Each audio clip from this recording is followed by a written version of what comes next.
All right, and welcome back to Anime Rewind, the podcast where we go through our favorite animes and recap them with you guys. I'm James, and with me is Brian. Hey James, how's it going? Pretty good. So today we're doing episode 9 of Durarara, entitled Love and Cherish. Yep, another fitting title. This episode's narrated by Namie Yagiri, head researcher of Yagiri Pharmaceuticals and brother to high school dropout and scar girl lover Seiji Yagiri. This episode gets pretty weird. Yeah, well, it wouldn't be anime unless there were siblings in love with each other. Right. In non-platonic ways. So yeah, the episode starts with Seiji's sister.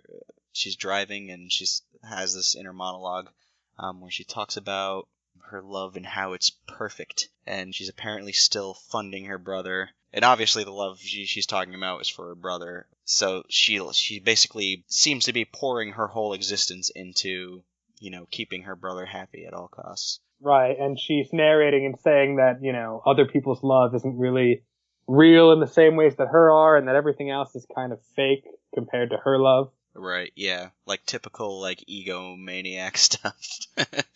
So she's talking to her brother on the phone, basically gushing over him, sending him money, telling him she'll do anything he needs. After they hang up, Seiji goes to grab a drink for Scarneck Girl, who drops his phone in a fountain. Right, yeah. He goes to get her a Coke, and she just tosses the cell phone right into the fountain. Which, if that's me, that's grounds for breaking up right there. What? Come on, I left you with my phone for a second. She obviously saw something on the phone, or was it a call from his sister? I think it might have been, and then she was upset about that and tossed it. Or am I misremembering that? Yeah, I think it's just that she doesn't want Seiji talking to his sister. Basically, right. That's how I read that. Yeah, it's like some weird jealousy thing going on. So then we see a scene with Seiji's sister. She's mad at her co-worker for losing track of her brother. She's really bitchy about it, and she's very worried that someone is going to find out about the girl with the scar on her neck. Right, and apparently contacting the police about her missing brother is not a viable option. Right.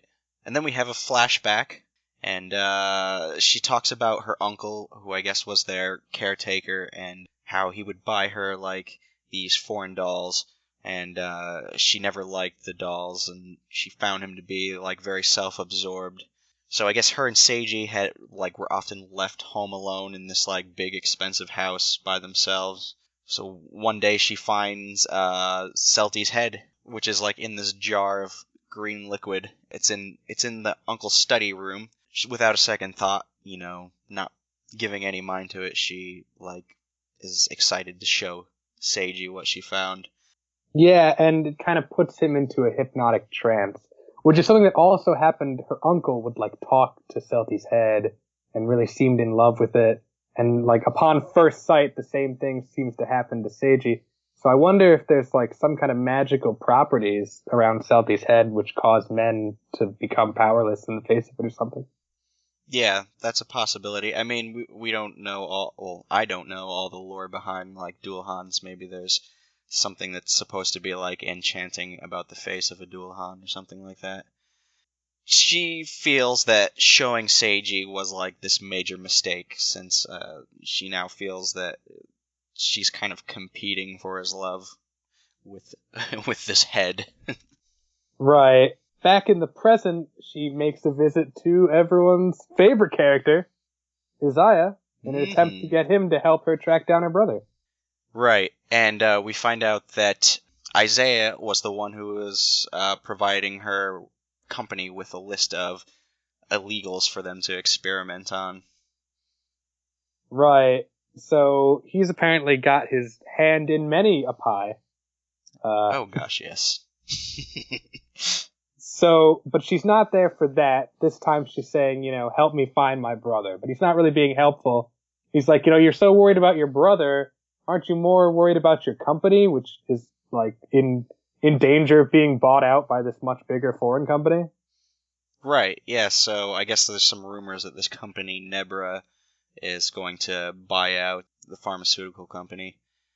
She And- doesn't offer any confirmation about that. She just kind of like ignores it. And really briefly, Isaiah gives her a really strange backstory. Apparently, her dad founded the company, lost the company, so then Namie joined the company at the bottom and then worked her way up to the top, which is kind of like a ridiculous backstory if you ask. I don't know why that detail was put in. Yeah. So I don't know. Maybe they're trying to give her character some constitution, like she's a hard worker or something. But like to me, that doesn't really matter because she seems like not a great person anyway. So yeah, I don't really care if she's a hard worker. They're trying to drive home that she's like a brilliant scientist and businesswoman, but that's just a ridiculous backstory. It's like, yeah, my dad founded the company, so the company's named after us, but then he lost the company, so I joined and was so good that I retook the company back. It's just weird. Yeah. So we have more monologues from Seiji's sister and how she feels like she's the only person who can protect her brother. All very like, kind of egocentric thoughts. Isaiah actually calls her a stalker, and she freaks out on him. She really doesn't like that idea.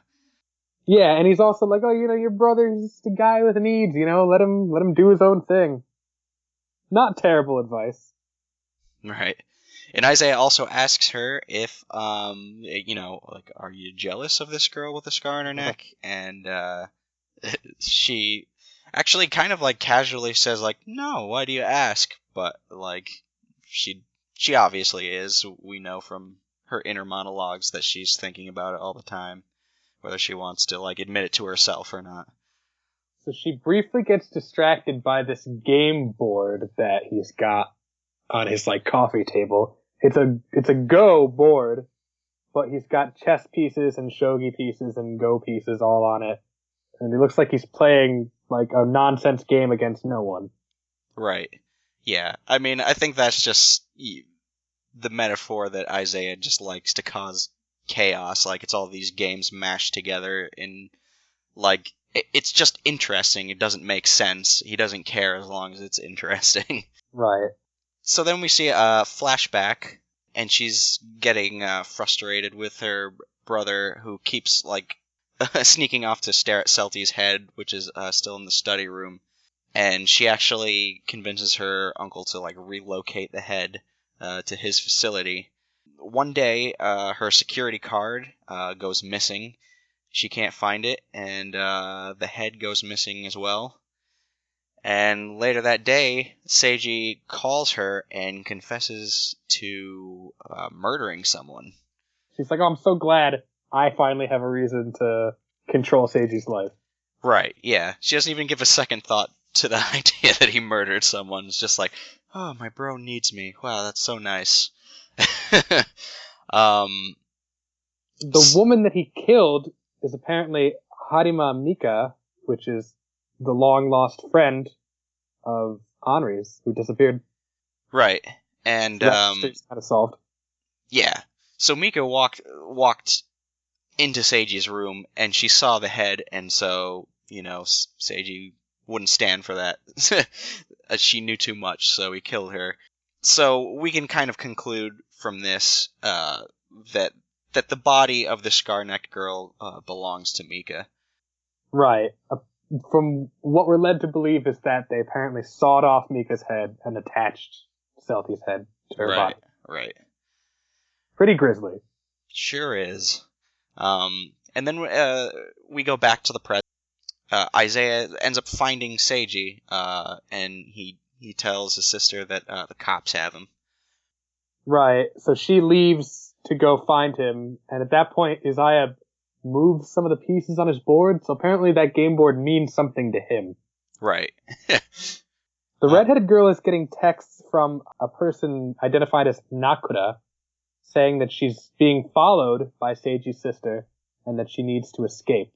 We know from episode 2 that Nakuda is an alias used by Isaiah, so apparently he's working both sides of the story. He's helping out Seiji's sister, and he's passing information on to the Scar-necked girl, and it kind of seems like, by the way things are moving, Isaiah doesn't want her to be caught. He wants her and Seiji to be at large. Right. Yeah, he's a total weirdo.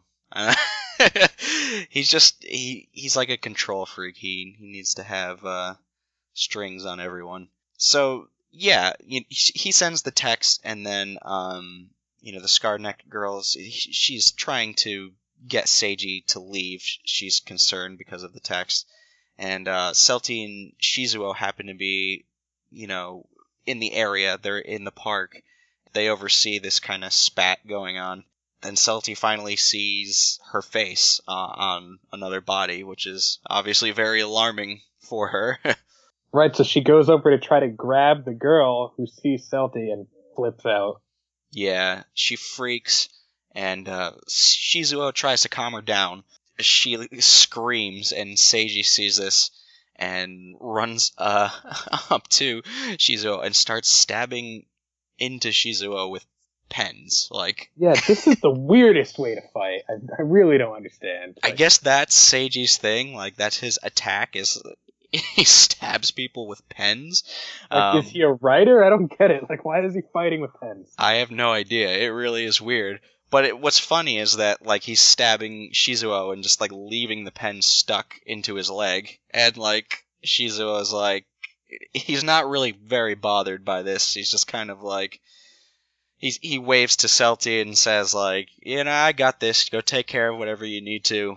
This doesn't hurt at all. So he's not even it's funny to me that Shizuo is a character that we know has a short fuse for things, and for whatever reason, this encounter doesn't bother him at all. It doesn't make him freak out too much. He's just kind of Right. So I've got to think that this is what Isaiah wanted. He wanted Scar-necked girl to run into Celti for whatever reason. It seems like maybe he wants to set up a situation where Celti will murder the Scar-necked girl for his own amusement or something. Right. So the girl runs off, and Celti follows, and the Scar-necked girl runs into Mikado, literally runs into him and falls down. And so we see Celti, she's starting to kind of catch up, but meanwhile Shizuo is ringing out Seiji. He picks him up by the scruff of his collar and throws him into a truck. Yeah, and then he's I'm annoyed that you keep stabbing me with pens, but I don't hate you as much as Isaiah, so I'll just knock you out with a headbutt. Right. Which he then does. and then Seiji kind of gives his philosophy on love, in that love is something you can't explain. It doesn't mean anything. You just feel it. And Shizuo takes a lot of issue with this, and which is consistent with remember when he was talking to the guy who ran off with the bathhouse girl, and he said that was love. For whatever reason, Shizuo has a very specific idea about how romance should be, and he doesn't like it when other people go against his own ideals. Right. He apparently nobody has a satisfying answer about love for Shizuo, and it makes him violent. Yes. So Mikado takes the Scar-necked girl by the hand and runs off, and because he thinks that he's saving her from the Dark Rider, but he's he always does stuff like this. He's always the knight in shining armor character. Meanwhile, Seiji is still fighting Shizuo and stabs him through the hand with a pen. Right, which made me wince. That was fucked up. Yeah, that's pretty disturbing imagery. And yeah, and that is when Shizuo decides that he's gonna headbutt him to the ground, which he does, which, like you said before. After that, Shizuo walks off, and the police pull up and find Seiji there on the ground. Yeah, and this is apparently Shizuo's form of mercy, which is where you only, knock someone out with a concussion headbutt. Right. That's him doing you a favor.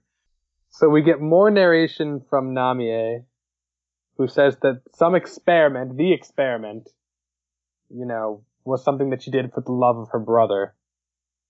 And it shows a headless body on it shows a body with the head out of frame on an operation table. Right. So I mean, it's pretty obvious at this point what's going on. But yeah, it is weird that they're still kind of not doing the full unveil, but whatever. Celty is back home basically telling the story to Shinra, who's like really shocked. So we find out that Celty was in the park on standby for a job from Isaiah. He's obviously he's orchestrated this whole encounter. Right, he put her in the park and he put them in the park so that they would meet up. Right. Celty's like super upset that her head's attached to a new body, which can't blame her. We also get this monologue shortly after from Seiji's sister. We find out that she gave the order to attach Celty's head to Mika's body. She did it for her weird love for her brother, and she wanted to make him happy. Right, so now she's finally reconnected with her brother. I guess she bailed him out of prison or whatever. He's, like, kind of shell-shocked. He's just saying, like, oh, I gotta find her, I gotta find her, I gotta find her. And she's just thrilled to have him back in her clutches. And she's like, oh, don't worry, I'll help you find her. And she compares the Scarneck girl to one of the dolls she used to give to him. And she's like, don't worry, I'm gonna get back the doll. Doll should just stay put. Seiji's sister runs out to find the Scarneck girl for a very distraught Seiji. But when she talks to the people from her company, she actually gives the order to take her in dead or alive. Like, I think she's had it with her stealing all this attention from her brother. Right. So meanwhile, Mikado brings the Scarneck girl into his super shitty apartment. Right, yeah, it sure is a pretty lousy apartment. So, we see now that, we actually see Isaiah physically texting the scar-necked girl. He's, like, super happy about causing all this disarray. He's like acting all insane and manic about it, screaming about how he loves his little humans and, like, spinning around in his desk chair. Right, so he's just been wanting to cause havoc and crazy shit, apparently for a while, and now he's finally getting it kicked off. Right. He's moved his pieces around so that all of the Go pieces are kind of surrounding a single Shogi piece. So I don't know, is the way he's moving the pieces, does that make any sense? Because I'm not familiar with those games exactly. Is that something you would know? It doesn't make any sense at all. It's something that makes sense only to him. Right, okay. So Mikado's talking to the Scar-necked girl, and, she tells him that she doesn't have her memories. He's worried. He wants to bring her to a hospital. That obviously makes her freak out. She says, no, don't do that. Yeah, she also can't seem to talk, but he asks her, like, do you have amnesia or something? And she says no. She shakes her head no. She seems very timid, because there are a few times in the episode where she, like, actually says, like, a complete sentence, but I think, she's still, like, kind of messed up because she doesn't have her memories, and so she's just, like, super timid about everything. And the episode ends with, Namie and Scarneck girl kind of having a Death Note L and Light moment where they're both like looking up at the sky and they both, say they love Seiji. Right. Which reminds me of Death Note. I see that, definitely. And yeah, that's the episode. So what'd you think about the episode, James? Yeah, it was pretty good. It was really fast paced and got a lot of, the backstory of the Yagiri siblings is pretty messed up, and that was interesting to see. Right. Yeah, I mean, for me, this episode was one of my least favorites so far, but just because I don't really like the characters that the episode was based around. Like, that's information that I wanted to have, but, like, I'm not super excited to get it because I'm not, I don't find their characters super compelling necessarily. Like, they're more like, their characters are more like plot devices in my mind anyways. Yeah, but I feel like, now we've kind of established both Namie and Isaiah as like major villains, and Mikado's kind of worked his way into the main plot, kind of. Or he's united his plot line with Celtis, basically, by running into the Scarnet girl. And obviously that's a start of a whole story arc for Celti, because now she knows her head is in the city and it's on a body, and she's got to figure out what she's going to do about that. But yeah, that moving things straight along it was a very plot-based episode. Yeah, so that moves us on to our next segment, which is the Weekly Weeb-Out. Weekly Weeb-Out, Brian, you promised to have a jingle. Weekly Weeb-Out. Beautiful. There we go. Are you going to need to get some instruments next time, though, Brian? Okay. I'll see what I can do. So yeah, what are you weebing out about this week? So I'm actually a fan of the live-action Rurouni Kenshin films. They're bankrolled by, obviously, American Warner Brothers, but they're made in completely Japanese language with Japanese actors in the Japanese style. And I think that's the best way to make an anime movie, you know. Get a big-budget American studio to film, an anime film with all the, funding and all the trappings of a Hollywood film, but without whitewashing it and replacing the characters with English-speaking white people. Right. I mean, the thing is, like, there's storytelling in Japan is very different, so it's better when you have, like, cast and writers and stuff who are actually from Japan, because they understand the kind of themes that are stronger in, like, Japanese storytelling. Right, so what I'm weaving out specifically is that Fullmetal Alchemist is getting the exact same treatment, which is going to be awesome. I think that the Rurouni Kenshin films are really well done, and if they do the exact same thing with Fullmetal Alchemist, it's going to come out great. Yeah, that sounds really cool. I had heard about that a while back, and actually, I didn't know that Kenshin live-action movies existed until you told me today, so that's something I definitely want to check out, because I've been watching Kenshin on Netflix and really enjoying the anime, so I definitely want to check the movies out. Right, I think you'll like them, and you and I are big FMA fans. I know there are a lot of FMA fans out there probably listening, and I think if there was ever going to be a live-action version, this is probably going to be the best possible example of that. Right. So cool. Why about you, Ryan? Why are you weaving out this week? Well, I'm weebing out this week because there's like a anime merchandise and hobby shop that's opening that's pretty close in proximity to me, and so something that I've never mentioned on the podcast is that I really enjoy building Gunpla kits, which is like Gundam model kits, and there's going to be like frequent like model building days and stuff at this shop, and so they have supplies for modeling, and they also have like the model kits themselves and like even extra stuff. So like if you want to make a custom kit, they have like extra pieces and weapons and stuff that you can get. So I'm really excited to have a place where I can like go and build Gundam model kits with other people who like doing that, and compare our work and stuff. I feel like lately I haven't been building as much as I want to, so I feel like this is going to be a good way to kind of kickstart the hobby back up again. Yeah, sounds great. I've attempted to build Gundam models in the past with tragic, endings. Never worked out. No, you never completed one, or? There was always something fucked up with them by the time I was done. Oh no.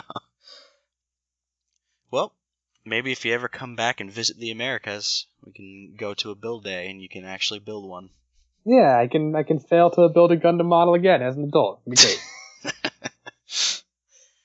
All right, so I think that's our episode, except for, what about tweets, James? Don't ask about tweets, Brian. Oh, no. Come on, tweeters. What are you doing? We need some of them tweety messages. Oh, yeah. Here's one thing. If you like the format of the show, but you want something more long form, Chad and I have reviewed the first Naruto movie, which actually turned out to be a pretty funny review. Spoiler alert, it's not great. Not a great movie. It's not? Oh, that's too bad. I figured with the popularity of Naruto that like it would just have such a large budget that it couldn't fail. Yeah, well, if you like these weekly episodes, check out the movie reviews for sure. And me and Brian will be back next week.